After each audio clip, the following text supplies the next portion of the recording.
Episode 134 of the State of the Old Republic podcast was originally recorded on October 27th, 2025.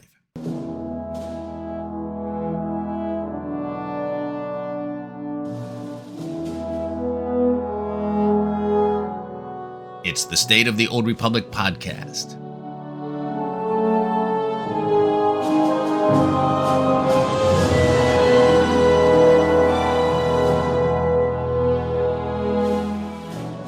This week on the show, Keith Kanneg gave us his Q3 producer's letter, and then Eric Musco provided an update on a new dynamic encounter event coming in Game Update 7.8. I'll tell you all about the event and where it will occur.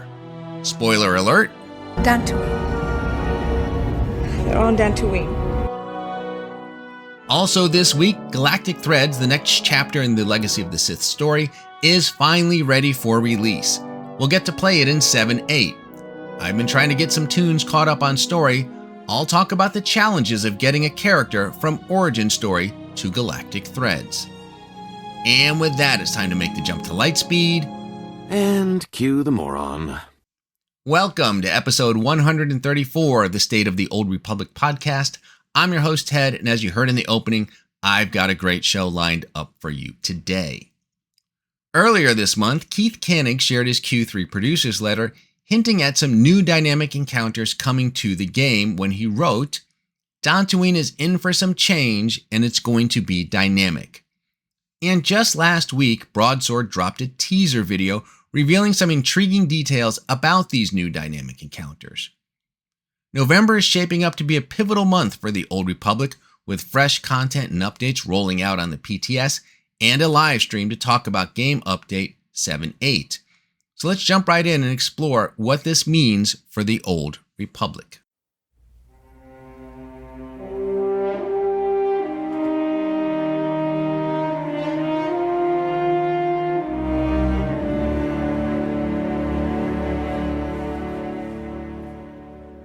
In his latest Q3 producer's letter for Star Wars The Old Republic, Keith Kanneg shared some exciting updates on upcoming story content and features that promise to reinvigorate the Old Republic this holiday season.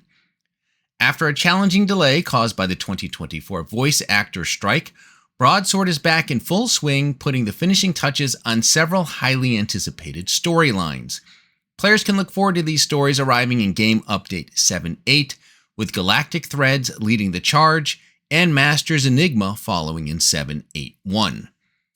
Although the story is coming, there are still a couple of technical hurdles left that Broadsword needs to clear. Here's what Keith said about it in his letter. We currently have all English voices loaded and ready to go. However, there are still some that we do not have for all French and German lines.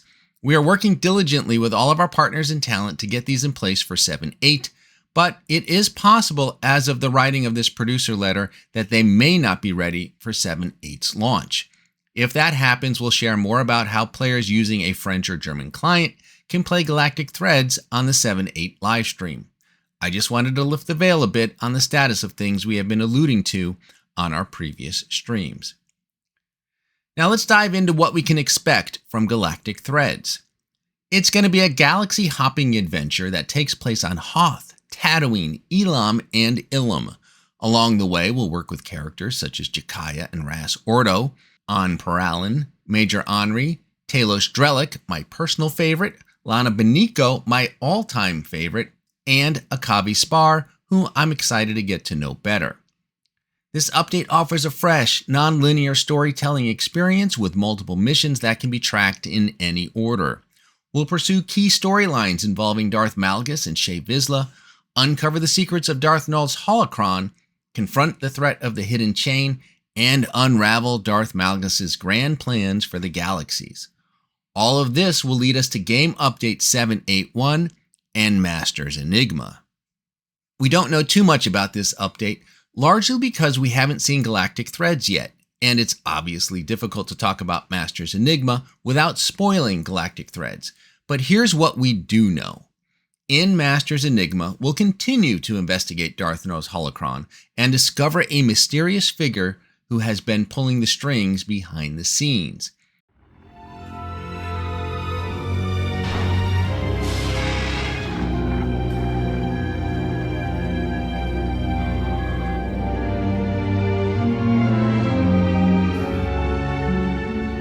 Carton mine trap. Whoever is inside this prison will wish to escape, and they will try to claim your body to do it. Your connection to the Force will only do so much. I will do what I can to protect you.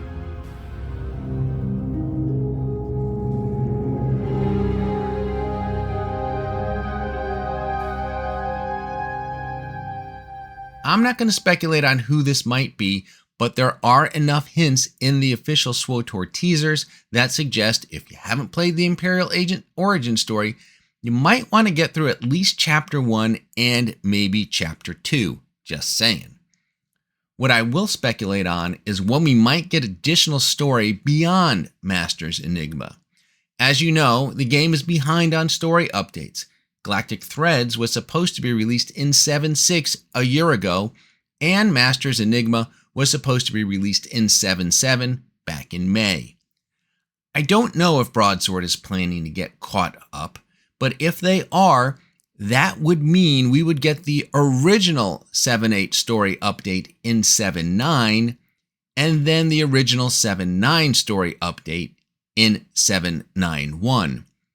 If they can pull that off, they would be caught up, meaning in the holiday update for 2026, which will be 7.10 or The Force Willing 8.0, we would get whatever story was originally planned for that slot. Then they could get back on their regular cadence. Pulling that off would mean the next 5 updates would include story. I don't know if they can do it, but it would be amazing if they did. All we know for sure is the next 2 story updates are locked in, and they sound like they'll be pretty good.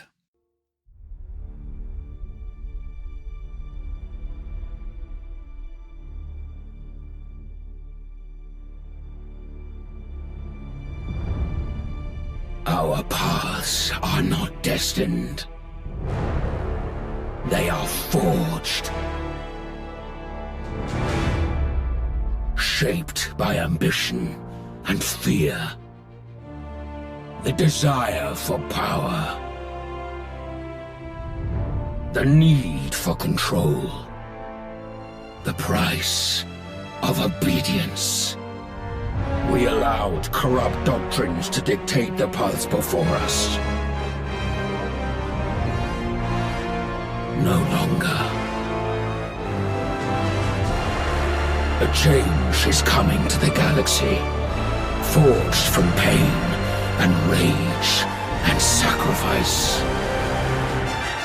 My chains are broken, and now I will break them all.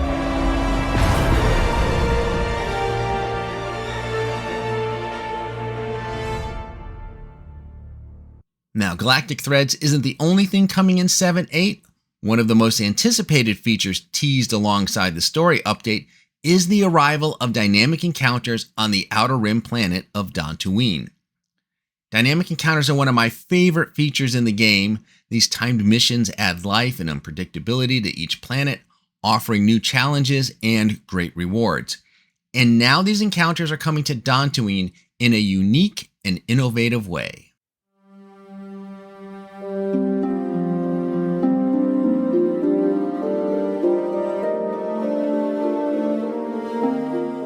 Picture a peaceful day on Dantooine. Farmers plowing their fields, locals perfecting pie recipes for the upcoming Spring Abundance Festival. The rolling hills and quiet agricultural landscape makes it a serene place to call home. But that peace is shattered when a starship blazing through the sky in a fiery descent crashes into a remote area of the planet. It takes days for locals to reach the crash site, and what they find is startling. Survivors emerge, but not the kind anyone is expecting. Instead, a diverse array of galactic flora and fauna, along with a small army of droids, have survived the crash. These droids are hard at work terraforming the planet, using advanced technology to create and sustain habitats for the alien life forms. The Galactic Science Initiative, GSI, quickly sends a team of researchers to investigate the ecological upheaval. But the situation proves too overwhelming, and they urgently reach out via comlink to you, the Alliance commander. Not exactly a grand holo call, but desperate times call for desperate measures, especially since you're not doing anything important, like chasing down Darth Malgus and the Hidden Chain.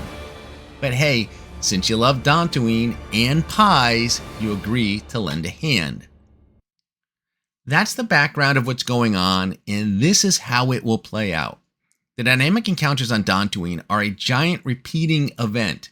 It will take place in 3 unique biomes, as well as the crashed starship. Players will complete encounters in each biome, and as they do, the biomes will level up, and new encounters and areas will become available. Eventually, this will unlock a 4-player boss that, when defeated, will end the event and it will reset. How quickly it takes to complete the event will depend entirely on the number of people participating. The more players participating, the faster it will go. The event will have a reputation track, tons of achievements and rewards including mounts, pets, armor, decorations, and, wait for it, your very own Dantooine stronghold. Some rewards will be obtained through the reputation track, others through achievements and possible drops. It's designed to keep you coming back even if you've maxed out the reputation. The Dantooine encounters will be released on the public test server, so players will have an opportunity to test things out and provide feedback before 7.8 goes live. As always, though, the story will not be on the PTS, and we don't know if the Stronghold will be on the PTS either. I suspect it won't be. As I said before, I love dynamic encounters, and I'm super excited to see this one on Dantooine. What I really like about it is that they didn't just plunk down a new set of encounters and call it a day. They took this feature and evolved it.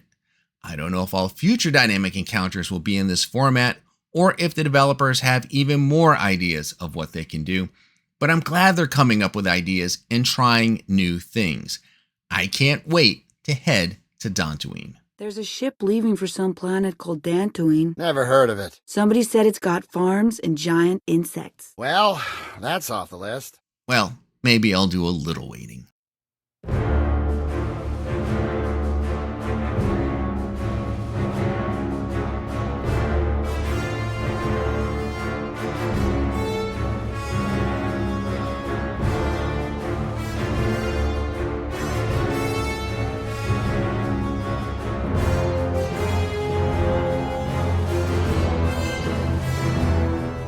We are finally going to get the Galactic Threads story in Game Update 7.8. With the release not that far off, I thought I'd take a look at the new Eras window to see how much work I had to do to get my Legacy of Characters to Legacy of the Sith. In fact, I was going to do a segment focused on the new Eras window, but there's not much to say about it. The Eras window tracks the stories that your character has completed, and it shows you which stories lie ahead, but it does it at a very high level. If I were to do a full-blown analysis of it, I'd spend more time talking about what I wish it did than what it actually does. So, short story, it's useful for new players, decorative for veterans. I checked it out, admired it, and moved on. It's not that helpful for someone with my SWTOR mileage, but it did nudge me to take a hard look at my alts, each one frozen mid-story, and consider how to breathe life back into their journeys. That's when I discovered that there's a bigger problem here, one that even a fully realized Eras window could never solve.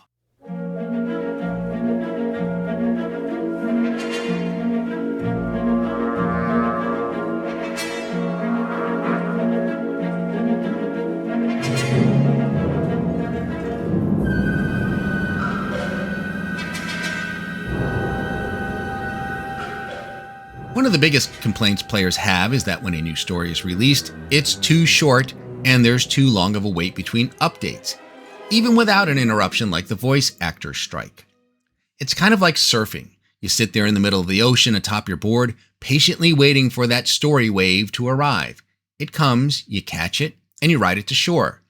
No matter how exhilarating the ride may be, it's over much too quickly, and before you know it, you're paddling back out to sea and waiting idly again. That's true if your characters are all caught up. But what about the army of alts stuck mid-story? Well, instead of catching a wave and hanging 10 back to shore, the journey from origin story to Legacy of the Sith means latching onto a tsunami and riding it to the middle of the continent. As the water recedes, you realize that you're staring up at a giant mountain of decades worth of amazing space fantasy and wondering if it's even possible to summit before the next story update is released. And that's just for one character. I have at least a dozen characters, all max level, that are in different arcs of the overall saga. Each alt is a half-read novel I keep meaning to finish, but the chapters keep getting longer. So seriously, my days of complaining that a story is too short are long gone. As I look at the Eras window, admire its beauty, and note its lack of features, I realize that the real problem is the character's journey. Now, the game does offer a solution for this, but it feels like a bit of a Sith's bargain.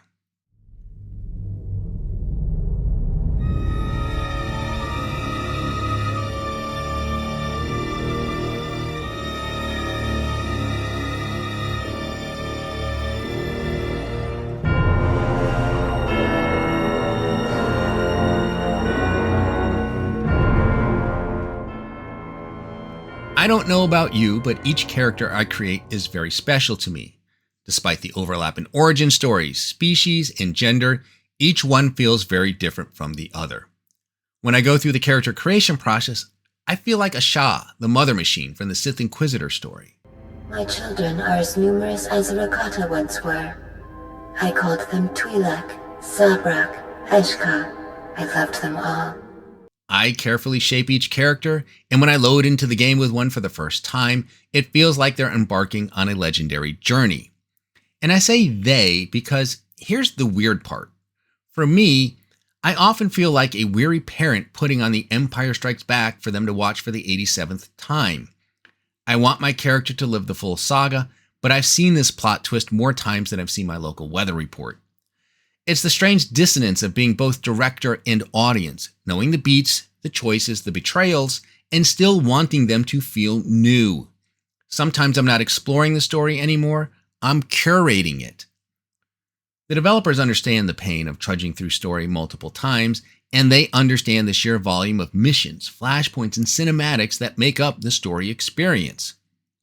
So once we cross certain level thresholds, the game provides us the option to bypass entire story arcs. It's like a virtual Sherpa that will strap us on their back and carry us up from base camp all the way up to Jedi Under Siege, so we can make the trek to the Legacy of the Sith summit. Is it efficient? Absolutely. You skip the grind, dodge the flashpoints, and land right in the thick of the current storyline. But you also miss the connective tissue, the betrayals, the alliances, the romances, the slow burn of character growth. For me, the weary parent, it's a godsend. I've seen these twists a dozen times, but for the character, it feels like I'm denying them their childhood and dropping them into adulthood with no memories, no scars, no context. They arrive fully leveled, but narratively hollow, and maybe even in a state of story confusion. While jumping ahead to Jedi Under Siege is simple, literally the click of a button, it's incredibly complex. In some cases, it's a harmless decision. The False Emperor and Rise of the Hutt Cartel storylines can be skipped, and you can come back and play through them anytime you want without much narrative sacrifice. Skipping your origin story, The Shadow of Revan, Knights of the Fallen Empire, or Knights of the Eternal Throne, however, is a really big deal. You can't go back and redo your origin story in companion conversations. You can't go back and complete the Shadow of Revan story, which includes the Forged Alliances in Ziost. And you can't go back and complete the Fractured Alliances story. You can play all of the flashpoints and replay the story chapters for Knights of the Fallen Empire and Knights of the Eternal Throne, but they are inconsequential to your character's journey. You see, when you skip those major stories, all the important decisions are made for you. Romances are skipped. Dark and light side choices are made. Decisions about who lives and who dies are determined on your behalf, and faction alignments are set. Players often complain that choices don't really matter. Take, for example, Valkorian's offer in Chapter 1 of Knights of the Fallen Empire. The Eternal Throne commands a fleet more vast than any ever built. It has the power to reshape the galaxy into any image that I choose. That we choose. I will share all of this with you if you will only kneel. We often think of choice as a way to alter the ending of the story. The reality is, if you choose to kneel before Valkorion or reject his offer, the story ends the same. No matter which way you choose to climb, you still end up at the summit. In SWTOR, choice is more about sculpting your character's identity. Whether you spared a rival, romanced a companion, or chose aggressive negotiations over violence, actually I think those are the same thing, or chose to kneel before Valkorion, these actions define your character and help set them apart from the other 5 Jedi Knights you created. When you skip over story, you give up a lot of agency with your character, and complex motivations turn into generic outcomes. You didn't choose to betray the Republic, you were told you did. You didn't fall in love with Vet, you were told you didn't. You want your Jedi Knight to be tempted by the dark side and seek power, but the game decides to reject Valkorion's offer and choose a host of other light side decisions for you. The impact of choices on the story may be small, but the impact they have on your character, it's huge. Which brings me back to the player-character dichotomy.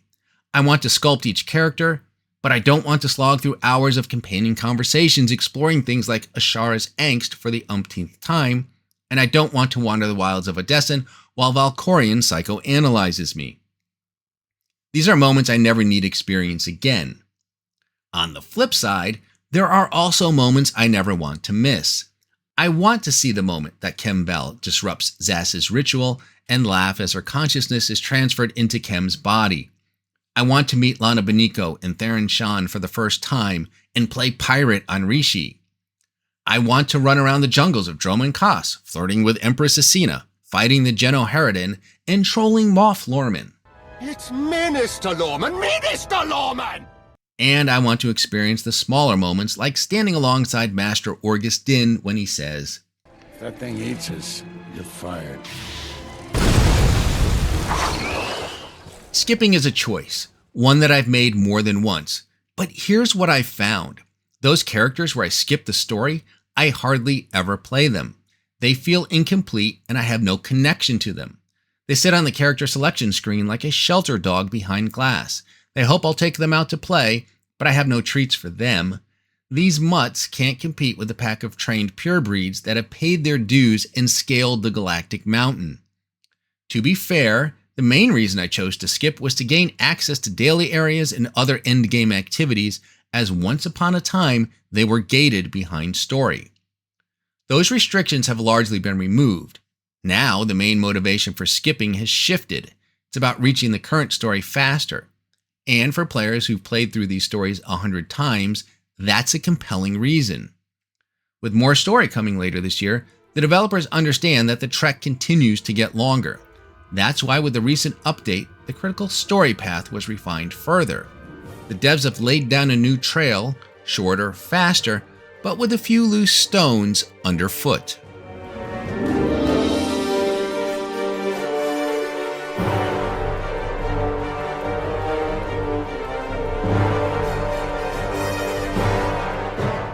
If you've played the game since the release of 7.7 Dynamic Worlds, you may have noticed that there are a lot fewer NPCs with purple triangles over their heads. The beacon we chase across the galaxy that lets us know we're about to embark on an important mission or story. Purple is the color used to represent class, planetary, and critical path missions that advance the main narrative.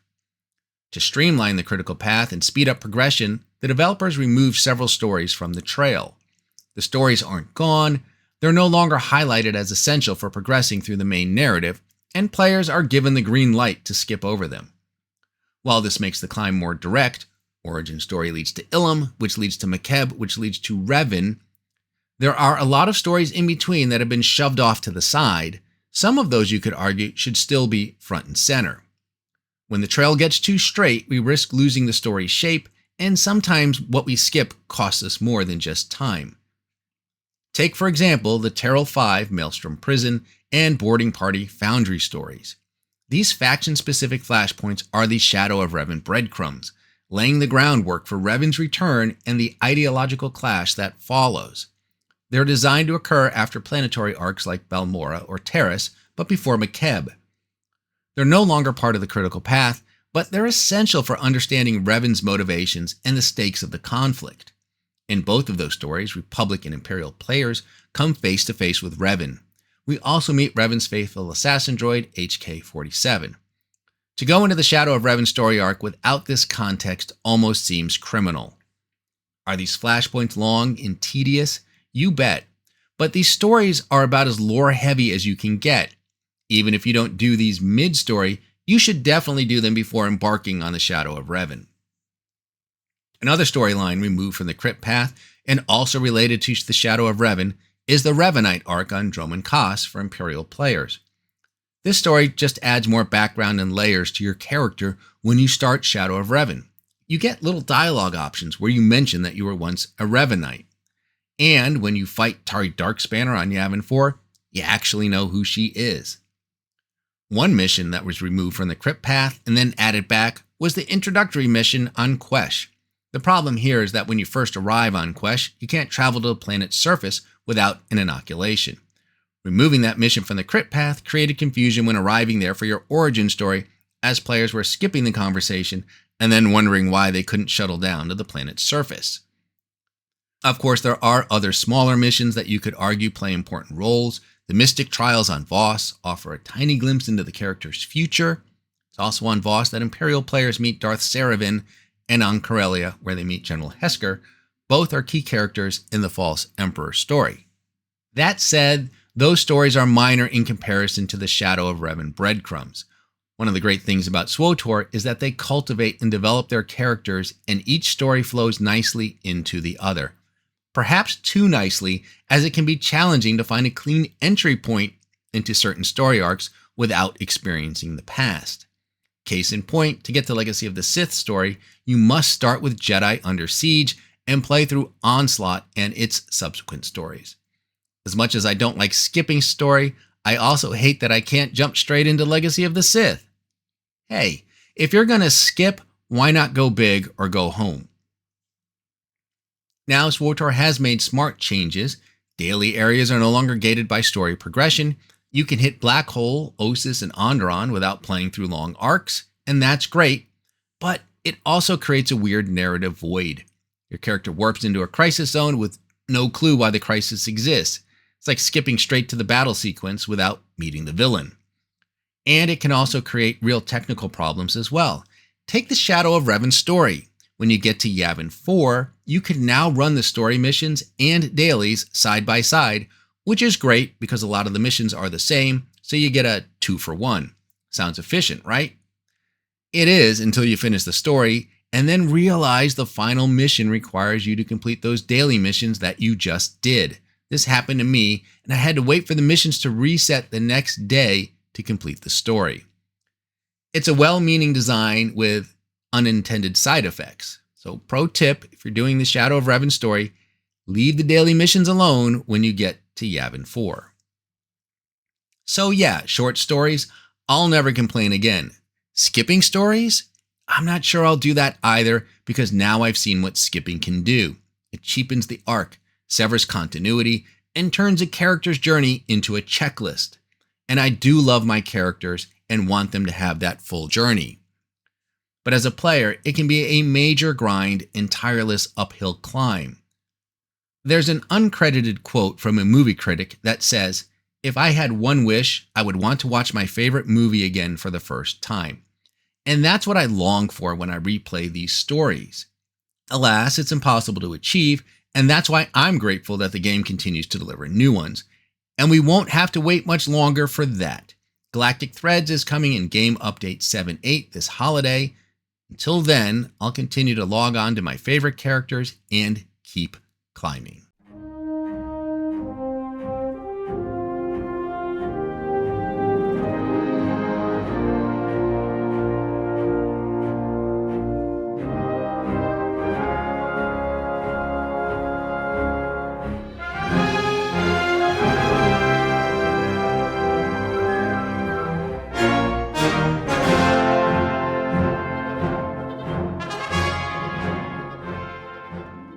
I wanted to give an update on a few things before I let you go today.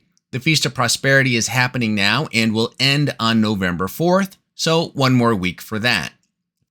If you didn't get enough of Bounty Contract Week during Galactic Season 7, it's also back this week. And if you like those shiny metallic dies, a whole bunch of them were added to the cartel market along with a black Lothcat kitten, just in time for Halloween. A new subscription bundle was added to the SWTOR store. It's called the Enter the Fight bundle. It costs $14.99 and you'll get 30 days of subscription time, 1,050 cartel coins, and the Aerotech S15 speeder bike. It has a firing cannon's flourish and is rideable at level 1 without the need to purchase speeder piloting 1 to use it. Every time Broadsword releases a bundle like this, people ask, is this a good deal? Well, given that a 30-day subscription by itself costs $15, then yes, it's a good deal because you get the subscription and all of that other stuff. Lastly, I wanted to give an update on where I'm at with Galactic Season 9 and the subscriber event. Both are well underway. I've hit level 100 on the rewards track, and as I've mentioned before, I only do the season on one server, so I'm at the point where I'm just going for the meta achievement now. This season's reward is a T701 companion customization. I don't use T7 a whole lot, but I am a bit of a collector, so I'll go for it, which means I'll carry on with the weeklies and the flashpoints. As for the subscriber event, you can file this under I wish I knew what I know now before the event started. You see, the two companion customizations for C2N2 and 2VR8 can be unlocked in collections for 80 cartel coins each. And the logon rewards are server specific, meaning you can use your main server to get gear and the comms to upgrade that gear, and then an alt server to pick up the companion customizations and then unlock them for your whole account for 160 cartel coins. I purchased one of the customizations before I realized this, but now I'm going to pick up the second one on a different server and then unlock it at some point. That will free up 12 tokens to get additional gear or the currency to upgrade it to 344. As a reminder, the subscriber event ends on December 9th. As for this episode, well, it ends now. That's the State of the Old Republic for today. Let me cut in the sublight engines and cue the music and congratulate you on surviving another half hour listening to episode 134 of the State of the Old Republic podcast. I'm your host, Ted, and I thank you for tuning in. You can find this podcast on Buzzsprout, iTunes, and wherever else you find your podcasts. I'm also back to putting these on YouTube. You can listen to the show directly from the show's site, which is sotorpodcast.com, and there is an RSS feed where you can subscribe to the podcast directly. If you have a question for the show, you can email me at sotorpodcast@gmail.com. I appreciate you, and until next time, remember the Sith code, cake is alive.